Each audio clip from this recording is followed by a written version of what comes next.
अस्सलामुअलैकुम दोस्तों, welcome back to our channel find Urdu. Acronym. Acronym का मतलब है वो लफ्ज़ जो मुख्तसर तरीके से कई अल्फाज का शॉर्ट फॉर्म बनाए।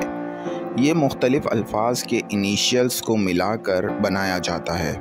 फॉर एग्ज़ाम्पल, नासा एक एक्रोनियम है जो national aeronautics and space administration का शॉर्ट फॉर्म है। एक्रोनियम का इस्तेमाल अक्सर इंस्टीट्यूशंस, टेक्नोलॉजीज़ या प्रोग्राम्स के नेम को शॉर्ट और सिंपल बनाने के लिए होता है। जैसे ATM एक एक्रोनियम है जो ऑटोमेटेड टेलर मशीन का शॉर्ट फॉर्म है। The acronym UNICEF stands for United Nations International Children's Emergency fund.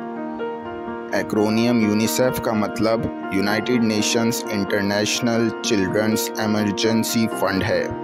Acronyms का इस्तेमाल आसान और मुख्तसर तरीके से बात समझाने के लिए होता है। तो दोस्तों, ये था एक्रोनियम्स लफ्ज़ का मतलब और इस्तेमाल। उम्मीद है अब आपको समझ में आ गया होगा। मिलते हैं नेक्स्ट वीडियो में। शुक्रिया।